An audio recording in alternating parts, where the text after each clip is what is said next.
అందరికీ welcome back to our YouTube channel explore with Sai.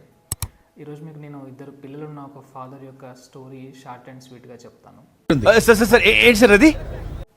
So ముందుగా ఏంటంటే ఫాదర్ ఆఫీస్కి వెళ్తారు అండ్ ఆఫీస్కి వెళ్ళి నైట్ ఇంటికి వచ్చేసరికి పిల్లలు నిద్రపోతుంటారు అండ్ వైఫ్ టైర్డ్గా ఉంటుంది.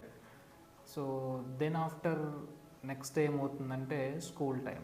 సో ఎప్పుడైతే స్కూల్ బస్ వస్తుందో సో ఫాదర్కి ఫీజెస్ అన్నీ కూడా రిమైండ్ అవుతుంటాయి. స్కూల్ ఫీజు కట్టాలి, ఎగ్జామ్ ఫీజు కట్టాలి అండ్ ట్యూషన్ ఫీజెస్ కట్టాలి, tuition messages and all right. And saddest part is like school అనేది మనం ఇష్టంతో పంపిస్తూ ఉంటాం, పిల్లల్ని ప్రేమతో పంపిస్తూ ఉంటాం. బట్ ఇక్కడ ఏమవుతుందంటే స్కూల్ అనేది ఎక్స్పెన్సెస్కి బాగా హైలైట్ చేస్తుంది అనమాట, ఎక్కువ చేసి చూపిస్తుంది అనమాట. స్కూల్ అనే వర్డ్ లవ్ కన్నా ఎక్స్పెన్సెస్ ఎక్కువ చేసి చూపిస్తుంది. When it comes to monthly expenses, salary వచ్చిన తర్వాత ఫస్ట్ బిల్ లిస్ట్ రెడీ చేసుకుంటారు ఫాదర్.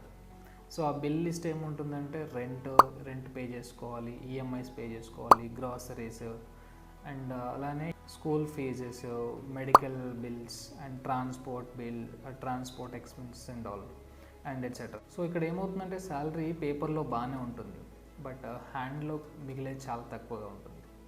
కరెక్ట్. ఫైనల్గా ఏమవుతుందంటే సో ఫాదర్ యొక్క డ్రీమ్స్ అనేవి స్లోగా సైడ్కి వెళ్ళిపోతున్నాయి. సో ఫాదర్ ఏమనుకుంటారంటే బైక్ చేంజ్ చేయాలనుకుంటారు, బట్ నెక్స్ట్ టైం చూద్దాంలే అనిపిస్తుంది.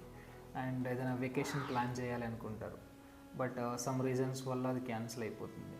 బికాజ్ ఎందుకంటే పిల్లల యొక్క future, kids future first priority కాబట్టి. సో ఇక్కడ కిడ్స్ అనేది రెస్పాన్సిబిలిటీ కాదు, ఇట్స్ ఏ బ్లెస్సింగ్. సో ఆ బ్లెస్సింగ్ని మనం ప్రెజరబుల్గా కాకుండా మార్చుకోవాలి అనుకుంటే కనుక ప్లానింగ్ చాలా important. Okay, so plan your future with your kids and leave your life happily. Thank you for watching this video. మరొక వీడియోతో మళ్ళీ కలుద్దాం. Thank you.